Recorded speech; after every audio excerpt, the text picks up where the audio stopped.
सूक्ष्म शिक्षण के दौरान अगला कौशल प्रश्नोत्तर कौशल, जिसमें छात्राध्यापक या छात्राध्यापिका का नाम, विषय सामान्य विज्ञान, दिनांक, कक्षा 6, कालांश, प्रकरण भोजन। इसमें प्रश्नोत्तर कौशल है जिसमें 3 कॉलम बनाने।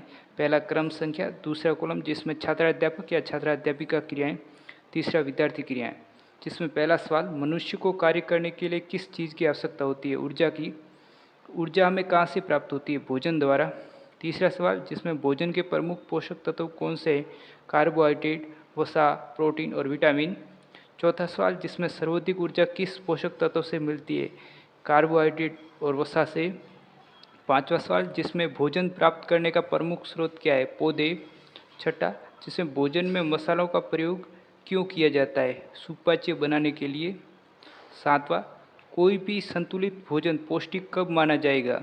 जिसमें सभी पोषक तत्व उपस्थित हो। आठवां, जिसमें हमारे शरीर को बीमारियों से कौन से पोषक तत्व बचाता है? विटामिन। नौवां, जिस बॉडी बिल्डिंग फूड के नाम से किसे जाना जाता है? प्रोटीन, जो कि शरीर का निर्माण करने में सहायक होता है। विटामिन डी के प्राप्ति का स्रोत कौन सा है? सूर्य।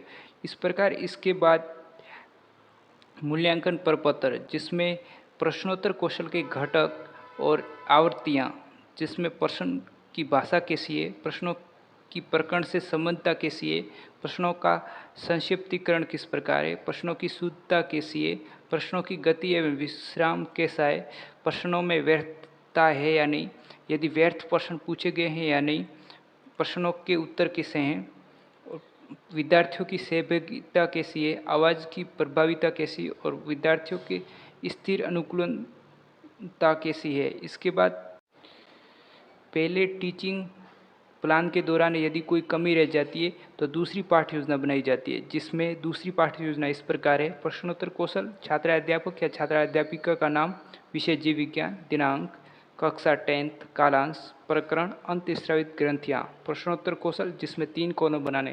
पहला क्रम संख्या, दूसरा छात्राध्यापिका क्रियाएं, विद्यार्थी क्रियाएं। जिसमें पहला सवाल, भोजन में आयोडीन की कमी से कौन सा रोग होता है? गलगंठ। गलगंठ के लिए उत्तरदायी हार्मोन कौन सा है? Thyroxine hormone. थायरोक्सिन हार्मोन का स्राव कौन सी ग्रंथि करती है? थायराइड ग्रंथि। शरीर की वृद्धि को कौन सा हार्मोन नियंत्रित करता है? पीयूष ग्रंथि द्वारा स्रावित हार्मोन। प्रतिरक्षा का सिंहासन किस ग्रंथि को कहा जाता है? थाइमस ग्रंथि को। थाइमस ग्रंथि द्वारा कौन सा हार्मोन का स्राव किया जाता है? वो कौन सा हार्मोन है? Thymosin hormone. कौन सी ग्रंथि अंतःस्रावी व बहिस्रावी दोनों है? अग्नाशय। शरीर की सबसे बड़ी अंतःस्रावित ग्रंथि कौन सी? थायराइड ग्रंथि। किस ग्रंथि को मास्टर ग्रंथि भी कहते हैं? पीयूष ग्रंथि। और मानव शरीर की सबसे बड़ी ग्रंथि कौन सी है? यकृत।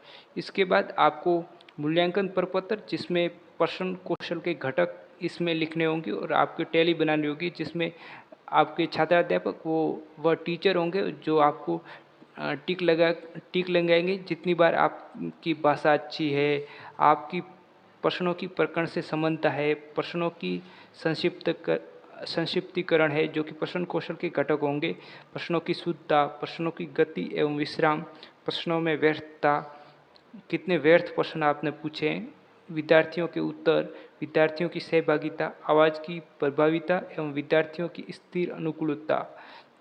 इस प्रकार प्रश्नोत्तर कौशल समाप्त होता है।